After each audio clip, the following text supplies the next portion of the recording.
Shalom Bapak Ibu Saudara sekalian, puji Tuhan. Senang sekali bisa berjumpa lagi dalam program Bible Study Online CK7. Dan saya percaya program ini sangat memberkati kita semua. Bapak Ibu salam Tuhan, hari ini kita akan lanjutkan pembelajaran kita dalam 1 Raja-Raja pasal yang ke-17. Isinya adalah berbicara mengenai kuasa firman Allah yang diucapkan oleh Nabi Elia, yang disampaikan kepada Ahab dan berpengaruh besar dalam kehidupan bangsa Israel. Bagaimana Allah melindungi Elia dan usaha Ahab yang hendak membunuh dia.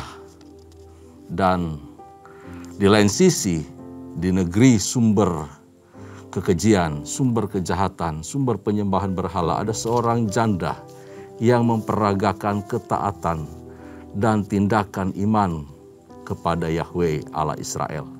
Tentu ini sangat paradoks dengan kehidupan bangsa Israel.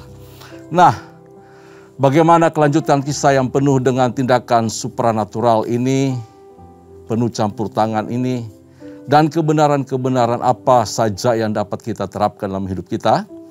Mari kita awali Bible Study hari ini dengan pujian dan penyembahan kepada Tuhan. Kita mau menikmati hadirat Tuhan. Kita mau menyembah Tuhan supaya Dia tuntun serta urapi kita ketika kita membaca, kita merenungkan firman Tuhan. Haleluya. Terima kasih Tuhan, kami bersyukur.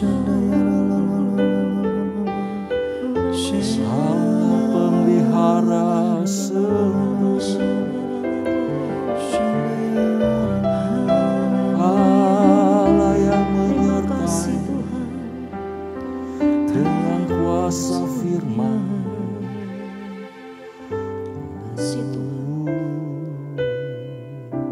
Perhatikanlah bunga bakung di ladang, Tuhan hiasi tanpa bekerja.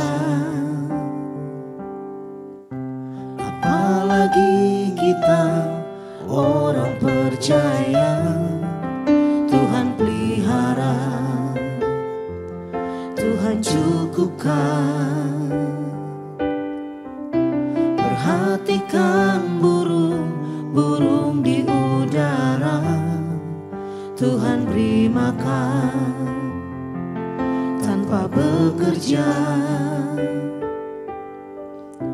Apalagi kita kesayangannya, Tuhan pelihara, Tuhan sediakan. Saat kau perlu, Tuhan tahu. Saat kau minta, Tuhan dengar. Saat percaya, Tuhan bekerja. Saat menangis, Tuhan tahu. Saat berdoa, Tuhan dengar. Saat bersyukur, Tuhan berkati. Amin. Terima kasih Tuhan. Perhatikanlah bunga bakung di ladang, Tuhan hiasi tanpa bekerja. Apalagi kita orang percaya, Tuhan pelihara, Tuhan cukupkan. Perhatikan burung-burung di udara, Tuhan beri makan tanpa bekerja. Apalagi kita kesayangannya, Tuhan pelihara, Tuhan sediakan. Saat kau perlu, Tuhan tahu. Saat kau minta, Tuhan dengar. Saat percaya, Tuhan bekerja. saat menangis Tuhan tahu, saat berdoa Tuhan dengar, saat bersyukur Tuhan berkati. Saat kau perlu Tuhan tahu, saat kau minta Tuhan dengar, saat percaya Tuhan bekerja. Saat menangis Tuhan tahu, saat berdoa Tuhan dengar, saat bersyukur Tuhan berkati. Saat bersyukur Tuhan berkati. Saat bersyukur Tuhan berkati.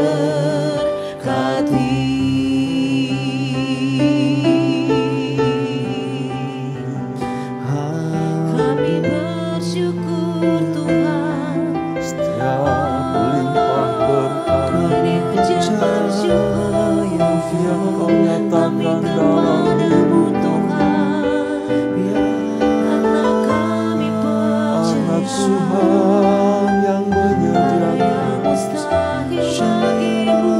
Karena Tuhan yang karena Tuhan yang tak membiarkan kami bersyukur. Yakin saat kau berfirman, ku menang saat kau bertindak. Hidupku hanya ditentukan oleh perkataanmu.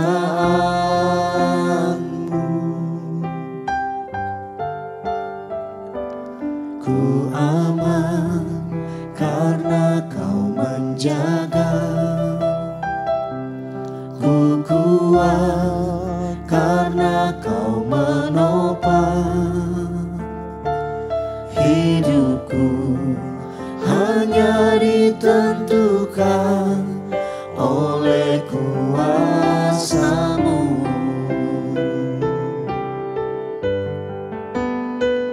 Bagi Tuhan tak ada yang mustahil. Bagi Tuhan tak ada yang tak mungkin. Mujizatnya disediakan bagiku, ku diangkat dan dipulihkannya. Bagi Tuhan tak ada yang mustahil.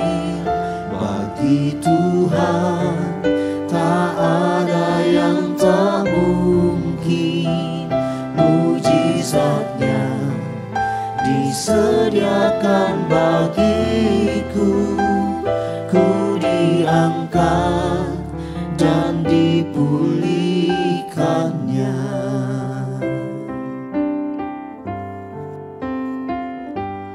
Ku yakin saat kau berfirman, ku menang saat kau bertindak. Hidupku hanya ditentukan oleh perkataanmu. Ku aman karena kau menjaga, ku kuat karena kau menopang. Hidupku hanya ditentukan oleh kuasa-Mu. Bagi Tuhan tak ada yang mustahil. Bagi Tuhan tak ada yang tak mungkin. mujizatnya disediakan bagiku. Ku diangkat dan dipulihkannya. Bagi Tuhan tak ada yang mustahil. Bagi Tuhan tak ada yang tak mungkin. Mujizatnya disediakan bagiku. Ku diangkat dan dipulihkannya.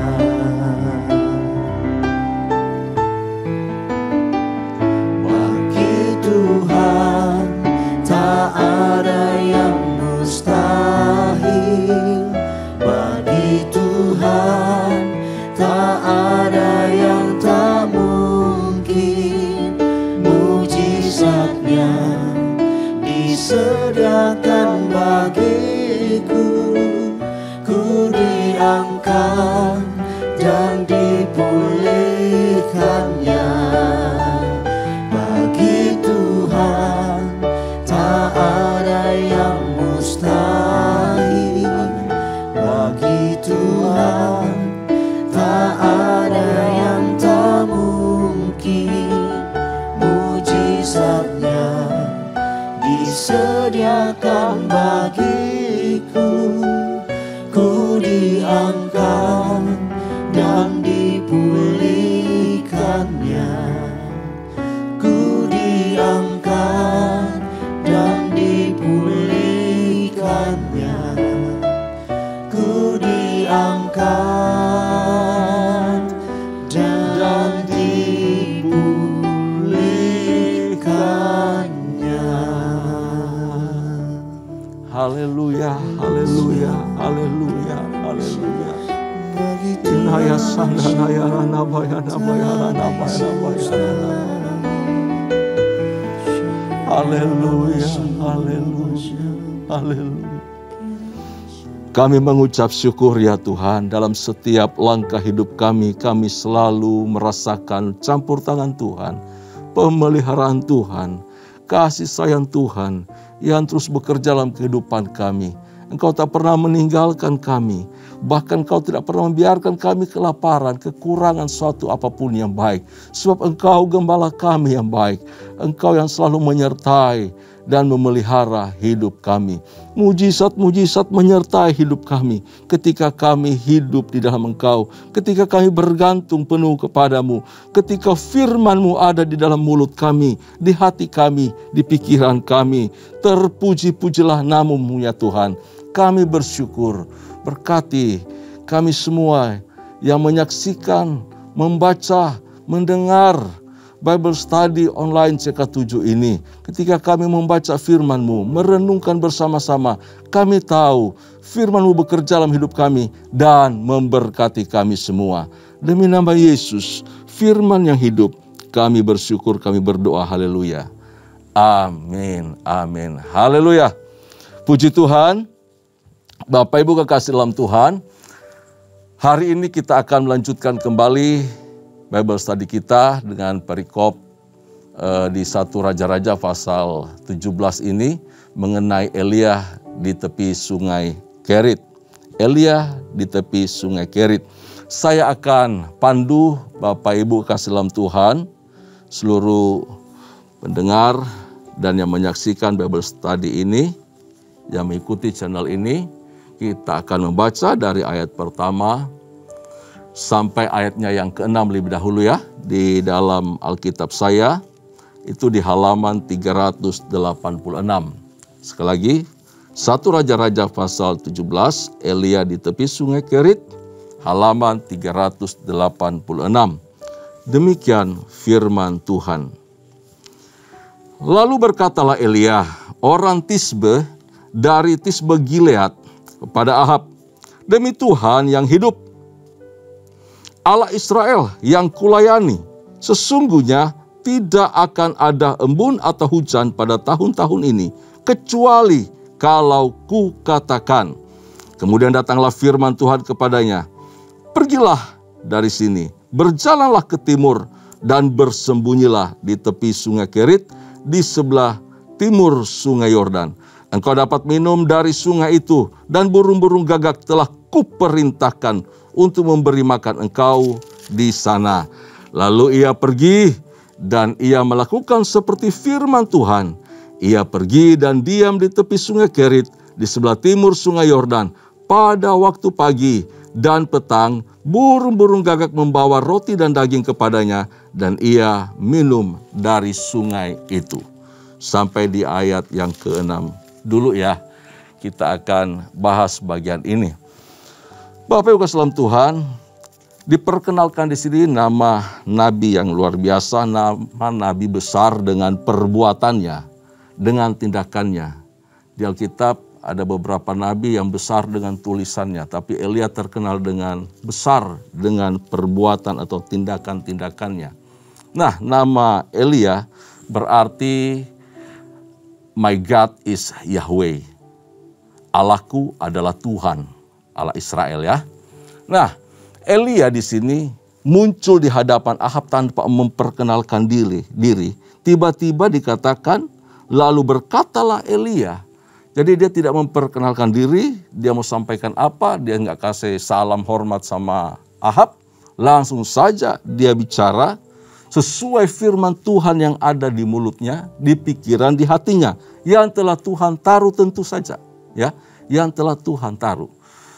Kalau kita perhatikan Alkitab yang menyampaikan kita bahwa Elia itu berasal dari Tisbe di wilayah Gilead. Jadi sebelah timur dari sungai Yordan. Nah Bapak Ibu dalam Tuhan, ini situasi yang sangat menarik. Ketika Ahab itu hidup di dalam dosanya, hidup dengan segala kejahatannya, Tuhan menegur dia melalui Nabi Elia. Ya. Tentu saja ketika Elia datang tanpa tedeng aling-aling berurusan dengan Ahab, ya, tidak lagi beri hormat apapun karena kehidupan dosa yang begitu besar yang dilakukan oleh Ahab. Namun bukan berarti dalam keberanian Elia tersebut dia tidak memperhitungkan nyawanya. Dia tahu persis nyawanya juga akan melayang, dia akan ditangkap, dikejar. Karena itu firman Tuhan selanjutnya bicara. Ya, setelah Elia berkata mengenai penghukuman yang datang dari Tuhan, diberitahu di sini, demi Tuhan yang hidup, Allah Israel yang kulayani, sungguhnya tidak akan ada embun atau hujan pada tahun-tahun ini kecuali kalau kukatakan. Jadi begini, tidak ada hujan selama sekian tahun sampai batas waktu firman Tuhan datang lagi kepada Elia dan Elia mengucapkannya. Kalau di dalam surat Yakobus kita membaca bahwa Elia itu berdoa dengan sungguh-sungguh. Berdoa dengan sungguh-sungguh supaya hujan itu tidak turun. Dan kemudian berdoa dengan sungguh-sungguh supaya hujan itu turun. Oh, luar biasa. Jadi perkataan firman di dalam pikiran, di dalam hatinya yang telah Tuhan taruh, itu dia gumuli, dia doakan. Dia munculkan keberanian yang luar biasa, yang besar, lalu bicara, menyampaikan dengan penuh kuasa dan otoritas dari Tuhan kepada Raja Ahab. Lalu kemudian firman Tuhan datang kepada Elia. Supaya apa? Supaya dia berlindung, supaya dia lari dari tempat tersebut. Pergilah dari sini, berjalan ke timur, dan bersembunyilah di tepi sungai Kerit, di sebelah timur sungai Yordan. Bapak Ibu kekasih dalam Tuhan, Elia berani bicara menghadap Ahab yang dia tahu itu raja yang jahat, raja yang bengis. Dia berani memperkatakan firman Tuhan karena ada firman di dalam dirinya. Dia berani menegur Raja Ahab karena ada firman di dalam pikiran, di dalam hati, dan dia sampaikan apa yang telah Tuhan taruh itu. Banyak kali kita orang Kristen suka menyimpang, takut memperkatakan sesuatu, kita ragu-ragu terhadap firman. Tapi perhatikan, Elia tidak pernah takut, tak pernah ragu. dia tahu firman. Di dalam Ulangan pasal yang ke-11 ayat 16 sampai 17, Musa wanti-wanti bicara sama orang Israel. Kalau kamu menyimpang dari jalan Tuhan, kalau kamu akan menyembah berhala meninggalkan Allah Israel, engkau akan menjadi kelompok umat yang murtad, maka Tuhan akan mengutuk bangsa tersebut. Mereka hidup di dalam kutuk, kekeringan. Diberitahu bahwa Allah akan menutup langit sehingga tidak ada hujan dan tanah tidak mengeluarkan hasil. So, Elia sangat tahu firman ini. Karena itu dia ingat betul dan dia berani menyampaikan kepada Raja Ahab karena Elia tahu firman. Dia tahu firman, dia simpan firman. Dia memperhatikan bahwa Ahab ini makin membuat bangsa Israel makin jauh dari Tuhan. Seluruh bangsa Israel itu menyembah berhala. Karena kejahatan yang begitu dahsyat tersebut. Jadi Elia bicara dengan lantang. Bapak Ibu saudara Tuhan, 3,5 tahun lamanya kekeringan itu melanda orang Israel. Bagaimana dengan Elia? Elia disuruh pergi meninggalkan istana lalu bersembunyi. Itu sungai Kerit di atas sebelah kanan dari sungai Yordan, di atas dari sungai Yabok. Jadi menerima banyak suplai air. Daerah yang cukup terpencil di mana sulit untuk menemukan Elia di sana. Di daerah terpencil itu Allah telah memerintahkan, diberitahu di ayat keempat, dan burung-burung gagak telah kuperintahkan untuk memberi makan engkau di sana. Wow, ini bukan suatu kisah dongeng Bapak Ibu sekalian Tuhan. Ini bukan suatu mujizat yang biasa-biasa saja. Ini mujizat yang luar biasa. Burung gagak itu burung pemakan bangkai, pemakan daging, karnivora dia. Jadi sangat-sangat mustahil kalau burung gagak itu kemudian bisa memberi makan orang. Di tengah situasi yang sulit nanti, dia pasti akan menikmati dulu. Dia pasti makan dulu itu daging-daging. Ya mungkin sisanya baru ke Elia. Tetapi dia begitu patuh karena Tuhan sudah memerintahkan. Diberitahu bahwa aku telah, waduh luar biasa, telah kuperintahkan. Jadi Tuhan yang memerintahkan burung gagak itu untuk memberi makan Elia. Semua apapun tunduk sama Tuhan. Termasuk burung gagak. Dia memberi Elia makan daging. Bapak Ibu saudara Tuhan, ada cara Tuhan memelihara Elia dengan cara supranatural, tetapi juga dengan natural. Bisa kita lihat ya. Minum dari sungai Kerit itu secara natural. Sungai masih ada airnya yang mengalir. Air hidup, air bersih. Elia bisa minum dari sungai itu. Tetapi untuk makanan, burung gagak yang mengirimkannya. Daging dan roti diantar oleh burung gagak. Jadi ada cara Tuhan yang bersifat natural tapi juga dengan supranatural. Tidak selamanya kita akan mengalami model pemeliharaan yang supranatural. Tuhan selalu memakai apa yang ada di sekitar kita untuk memelihara kita. Lewat siapapun, Tuhan bisa menggerakkan hati setiap orang. Tuhan bisa menolong kita di tengah situasi-situasi yang sulit. Supaya apa? Firman-Nya teruji. Supaya apa? Namanya dimuliakan. Nah, poin pertama yang dapat kita ambil dari perikop ini adalah bagaimana supaya kita berani menghadapi dunia, menghadapi masalah hidup dan kejamnya dosa yang ada di sekitar kita, yang sedang mengancam kerohanian kita. Yang pertama adalah milikilah firman. Mengetahui firman itu penting, karena di dalam firman kita menemukan janji-janji Allah. Amin. Ada janji-janji Allah. Lalu berdoa dengan sungguh-sungguh. Dalam Yakobus pasalnya yang kelima ayat 16-18 diberitahu bahwa Elia berdoa bersungguh-sungguh dan berani dengan iman memperkatakan firman Tuhan. Saudara sekalian, saya percaya bahwa semua orang Kristen yang telah dilahirbarukan pasti memiliki firman Allah dalam hidupnya. Pasti. Kalau tidak ada firman Allah, dia tidak akan percaya Yesus Kristus sebagai Tuhan dan Juru Selamat. Kalau tidak ada firman Allah, dia tidak bisa merespon apa-apa akan kebenaran. Karena ada firman Allah di dalam hidupnya yang dia dengar, yang dia baca, yang dia saksikan. Karena itu dia merespon panggilan Tuhan untuk percaya dan menerima Yesus sebagai Tuhan dan Juru Selamat. Masalahnya adalah kita tidak pernah menyadari, sekali lagi tidak pernah menyadari bahwa dalam diri kita ada firman Allah. Lalu kita tidak pernah bertindak, sudah gak pernah sadar ada firman, gak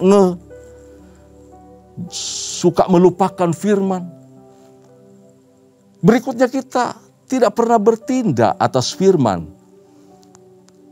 Kita mau bertindak semau kita, seenak kita, apa yang muncul di pikiran itu yang kita lakukan. Keinginan kita, kita lakukan aja. Padahal bertentangan dengan firman. Kita selalu menabrak kebenaran firman dalam hidup sehari-hari.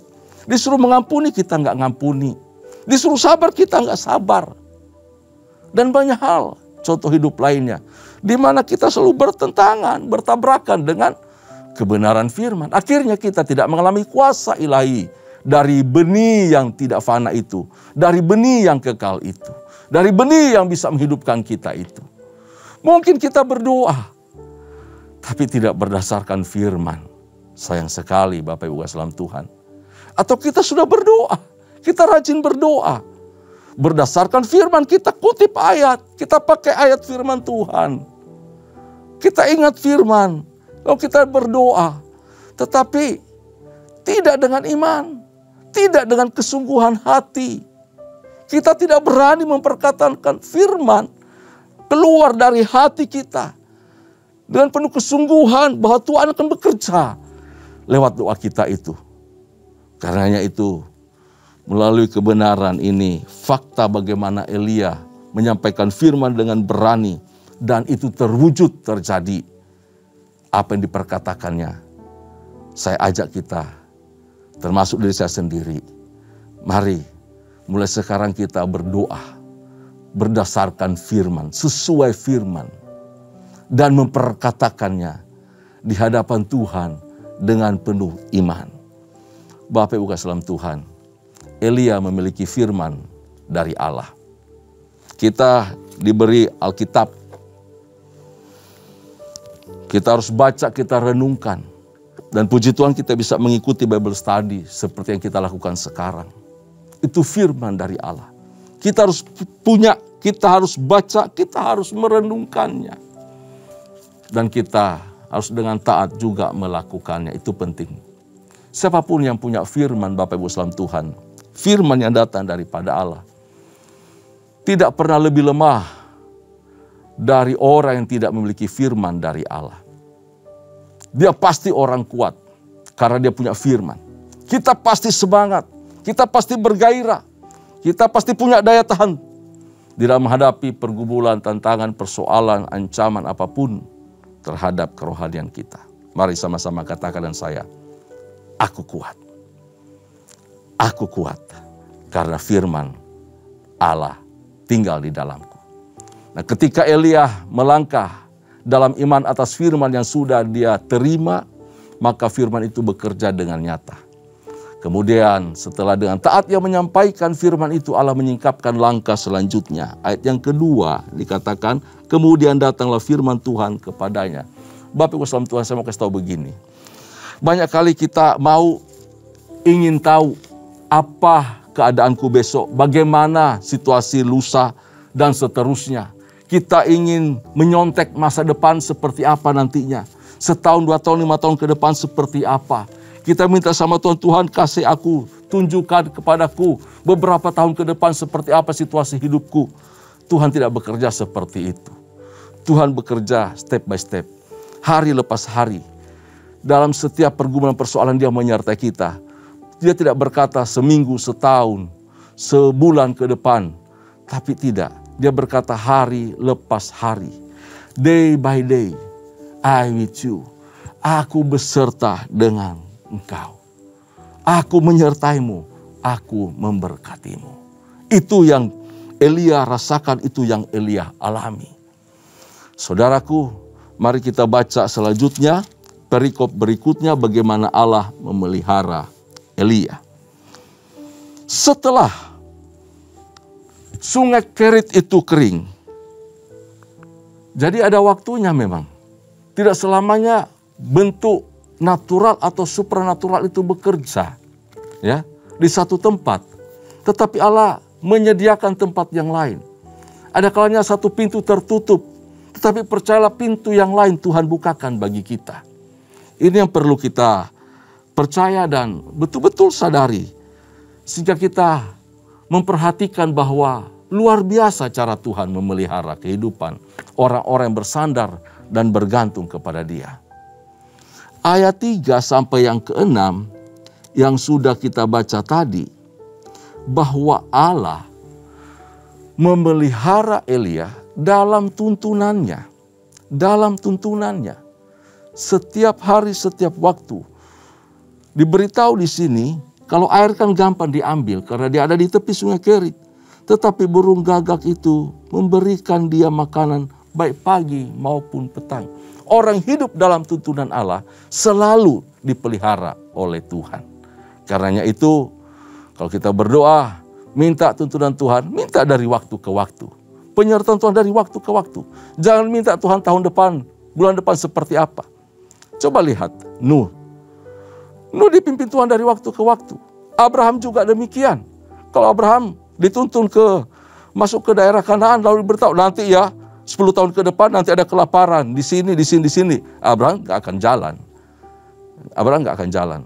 Tetapi karena dari hari ke hari Tuhan tolong dia, Tuhan tuntun dia, maka dia melangkah dalam penyertaan Tuhan. Paulus juga, waktu disuruh ke Makedonia melalui penglihatan, Paulus berangkat. Tapi kalau penglihatan itu diberitahu nanti resikonya setelah kamu ke Makedonia, kamu akan dipenjara di kota Filipi. Paulus juga mungkin berat melangkah ke sana. Belum apa-apa sudah ada penjara menanti. Tetapi puji Tuhan luar biasa. Tuhan menyertai, Tuhan menuntun dengan kuat kuasanya dari waktu ke waktu. Sekalipun toh nanti di penjara. Di sana Paulus melihat mujizat Tuhan. Haleluya. Bapak Ibu salam Tuhan. Mari kita baca selanjutnya di ayatnya yang ke-7 sampai yang ke-24. Elia dan janda di Sarfat. Wow, ini peristiwa kedua, mujizat yang luar biasa. Sungai Kerit mulai kering. Burung gagak tidak lagi mungkin bisa memberikan daging ataupun roti. Karena apa? Kekeringan luar biasa sehingga tidak ada roti mungkin yang bisa diolah oleh orang. Ya, sehingga burung gagak bisa ngambil, mematoknya lalu kirim ke Elia. Tetapi Tuhan tetap memelihara Elia. Diberitahu di sini ayat yang ke-7, saya akan bacakan buat kita. Tetapi sesudah beberapa waktu, sungai itu menjadi kering sebab hujan tidak turun di negeri itu. Mungkin kurang lebih 6 bulan Elia ada di tepi sungai Kerit, tidak diberitahu waktu tepatnya. Tapi Tuhan memberi petunjuk, maka datanglah firman Tuhan kepada Elia, bersiaplah, pergi ke Sarfat yang termasuk wilayah Sidon, dan diamlah di sana. Ketahuilah, aku telah memerintahkan seorang janda untuk memberi engkau makan. Wow, luar biasa sekali Bapak Ibu salam Tuhan. Satu pintu tertutup, udah habis persediaan di situ di sungai Kerit. Allah memelihara Elia dengan cara spektakuler. Pergi kemana? Ke negeri Sidon, Sirofenisia. Di sana Tuhan sudah perintahkan seorang janda untuk memelihara dia. Bapak Ibu salam Tuhan. Ketika Elia melangkah, Elia pergi. Itu daerah Sidon, daerah tempat penyembahan berhala. Itu tempat asalnya Ratu Isabel, istri dari Raja Ahab. Pusat penyembahan berhala. Mengerikan sekali. Elia ke sana. Tanpa takut, tanpa gentar. Atau mungkin suatu tantangan kepada Elia. Tapi dia pergi, dia melangkah. Tidak ada cara lain. untuk dia tetap hidup. Elia pergi. Tapi Elia juga bergumul, pasti ada maksud Tuhan di sana. Ya.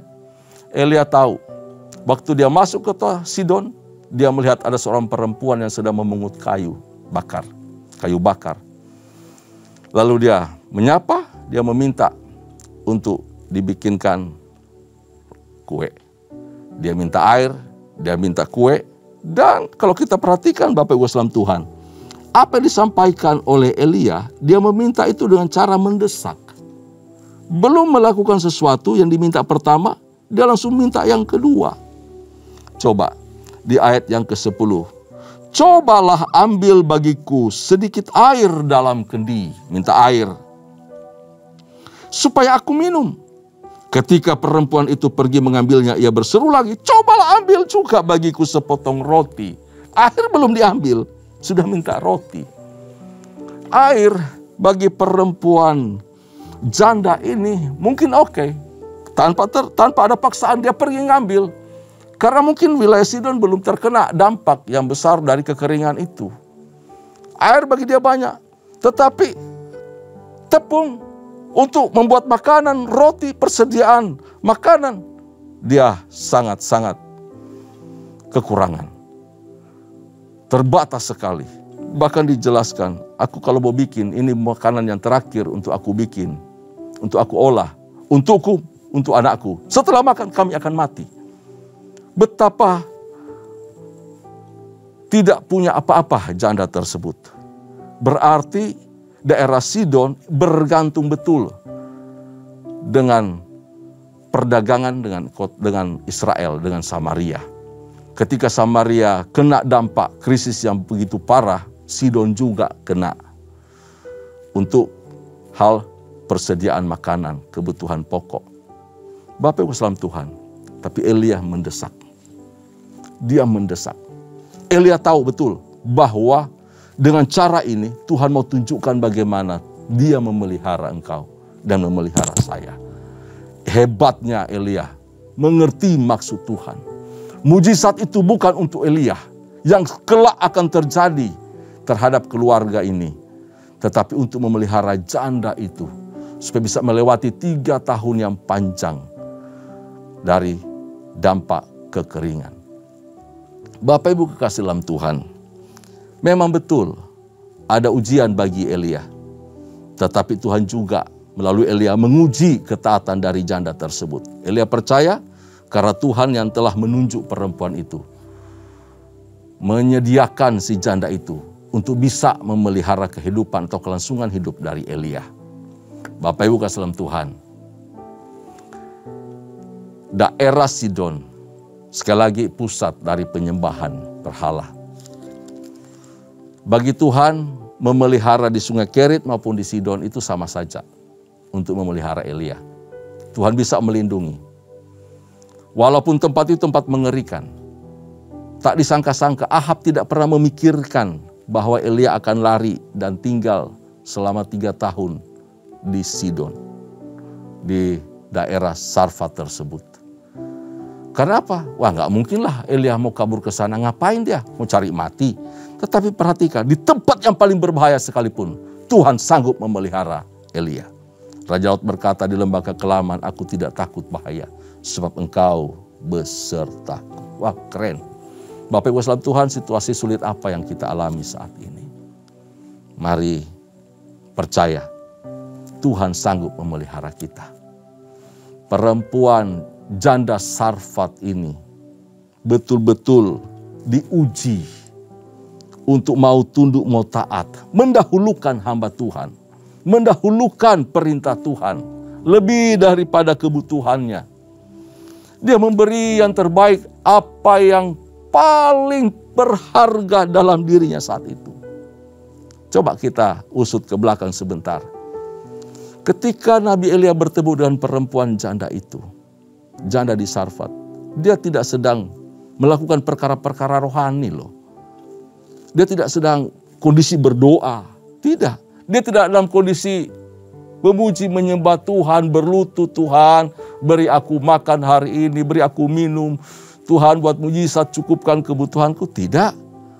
Diberitahu bahwa ketika Elia mulai masuk ke kota Sarfat itu, daerah Sarfat itu, dia melihat perempuan janda itu sedang memungut kayu bakar, melakukan pekerjaan yang biasa-biasa saja.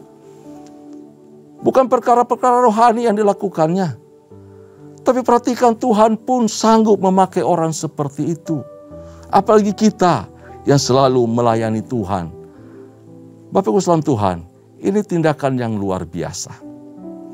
Saya tahu, saya mau sampaikan kepada kita semua. Mungkin saya, mungkin Anda sedang mengalami masa-masa yang sulit dalam kondisi putus asa. Krisis ekonomi, krisis kepercayaan, krisis apapun, sakit gak pernah sembuh. Menantikan mujizat jawaban Tuhan gak datang-datang. Tetapi ingat, Tuhan minta kita untuk taat tunduk kepada firman-Nya. Melebihi daripada apa yang sedang kita pikirkan untuk diri kita sendiri. Ketika kita taat, tunduk kepada firman, maka Tuhan akan pelihara kita. Tuhan tolong kita. Mujizat itu tinggal tunggu waktu saja. Tas. Tunggu waktunya Tuhan. Tepat pada waktunya. Tuhan menjawab doa kita. Pergumulan yang panjang itu pasti ada akhirnya. Nah, Bapak Ibu kasih Tuhan, saya beberapa waktu lalu mendengar, berusaha menyimak satu video mengenai perpuluhan, mengenai persembahan-persembahan lainnya. Bahwa di Israel sudah tidak ada perpuluhan ini itu. Saya bingung justru ketika mendengar atau menonton video tersebut. Kok perpuluhan dilarang? Kok perpuluhan di stop? Kok perpuluhan dikatakan tidak perlu? Banyak orang terpengaruh dan kemudian menolak mengembalikan perpuluhan dengan segala macam dalih yang dilontarkan. Bapak Ibu saudara Tuhan, perpuluhan itu adalah satu bentuk pengakuan dari hidup kita, dari hati kita, bahwa apa yang saya miliki, yang kita terima, yang sedang kita kelola ini, semuanya adalah berkat Tuhan. Dan perpuluhan itu adalah pengakuan bahwa semua yang kita terima itu datang dari Tuhan. Datang dari Tuhan. Tuhan cuma minta kembali 10%-nya. Itu bagian yang paling kecil. Ada yang berkata, saya nggak kasih perpuluhan, saya kasih lebih dari perpuluhan. Waktu saya kasih lebih dari 10%. Kesehatan saya, semua. Hati saya, pikiran saya kasih ke Tuhan. Semuanya. Seolah-olah semua itu gak bisa dibayar dengan apapun juga. Cuma saya berpikir begini. 10% aja engkau dolak-dalik. Engkau berdalih untuk memberikan. Engkau dengan berat hati untuk memberi. Tidak dengan senang hati memberi. 10% aja. Jadi bahan perbantahan.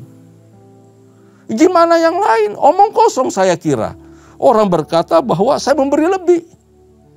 Saya memberikan segalanya. Lah perpuluhan itu alat tes kok. Dari Tuhan. Ujilah aku. Itu alat tes. Untuk apa? Ada kesadaran di dalam diri kita sebagai umat Tuhan. Mengakui bahwa apa yang saya terima itu adalah datang dari Tuhan. Mari kita belajar untuk taat kepada Tuhan. Taat kepada firman Tuhan. Nah Bapak Ibu saudara Tuhan.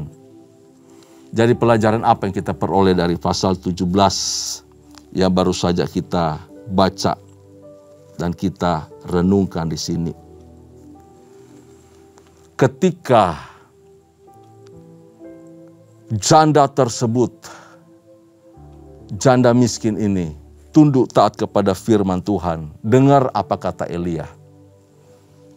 Tuhan memelihara mereka. Setiap hari tidak pernah kekurangan. Selalu tercukupi. Tepung dalam tempayan itu tidak habis. Dan minyak dalam buli-buli itu tidak berkurang. Seperti firman Tuhan yang diucapkannya dengan perantaraan Elia. Tetapi ada satu krisis. Setelah itu, ada krisis. Anaknya sakit, lalu meninggal. Sedih. Perempuan ini berusaha percaya, berusaha taat. Tapi kemudian terbentur dengan masalah lagi. Saya kasih tahu, masalah tak pernah meninggalkan orang. Tak pernah meninggalkan kita. Luput dari satu hal, Tuhan kasih jawaban, muncul yang lain lagi. Hal yang baru lagi. Dan kita harus belajar untuk melatih iman kita tetap kuat, tetap tegar, dan percaya. Ketika dia meminta, maka Tuhan bekerja. Sempat dia mengeluh.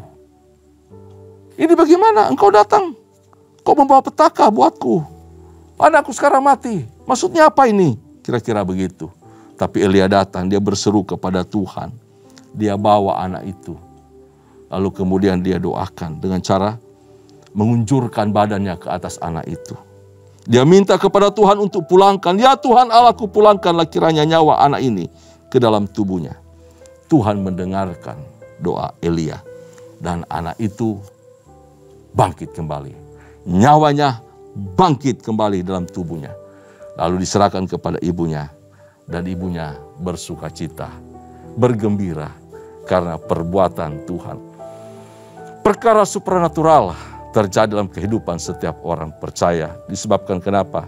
Karena firman itu firman yang hidup. Kita harus selalu diisi oleh firman Tuhan. Kita harus selalu hidup dalam tuntunan Allah. Kita harus berdoa dengan iman, bergerak dengan iman. Dan penting sekali hilangkan pikiran negatif yang dapat menghambat mujizat terjadi dalam kehidupan kita. Saudaraku, di akhir perenungan kita malam hari ini dari pasal 17, saya ajak kita untuk tetap percaya kepada Tuhan. Berharap terus pertolongan dan perlindungan dari Tuhan. Dan jangan menaruh curiga kepada Tuhan. Dia Bapa yang baik, Dia Bapa yang setia, Dia mengasihi kita. Apa yang dialami oleh janda itu, pertolongan Tuhan yang luar biasa, pemeliharaan Tuhan yang luar biasa, pun kita bisa alami di tengah situasi yang sulit sekalipun. Percayalah, Tuhan menyertai dan memelihara kita. Amin. Tundukkan kepala kita berdoa. Bapa, kami bersyukur.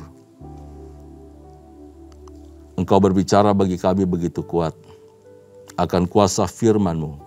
Ketika firman itu ada di dalam hidup kami, di pikiran kami, dalam perenungan kami, dalam perkataan kami harus memperkatakan, baik di dalam doa atau ucapan kami, dengan iman, dengan penuh kesungguhan. Supaya firman yang hidup itu bekerja dan menyatakan mujizat di tengah-tengah kehidupan kami. Ajar kami tetap teguh dengan kebenaran-Mu. Sebab kebenaran itu akan memerdekakan kami. Firman yang tinggal dalam kehidupan kami adalah firman yang menghidupkan. Firman yang menolong, menopang, dan menguatkan hidup kami. Kami tidak kalah. Kami tidak lebih lemah dari orang yang tidak punya firman. Sebab Tuhan berkata bahwa firman itu, Injil itu adalah kekuatan Allah yang sanggup memulihkan, sanggup menyelamatkan setiap kami semua. Terpuji nama-Mu ya Tuhan. Kami bersyukur untuk pembelajaran yang berharga dari firman-Mu. Pasal 17 dari 1 Raja-Raja ini. Dalam nama Yesus, kami bersyukur. Haleluya. Bapak Ibu kasih dalam Tuhan, mari arahkan hatimu di hadapan Allah. Kita terima berkat dari Tuhan. Anugerah serta berkat yang melimpah dari Allah Bapa, kasih sayang di dalam Kristus Yesus Tuhan, serta persekutuan yang manis dengan Allah Roh Kudus menyertai kita.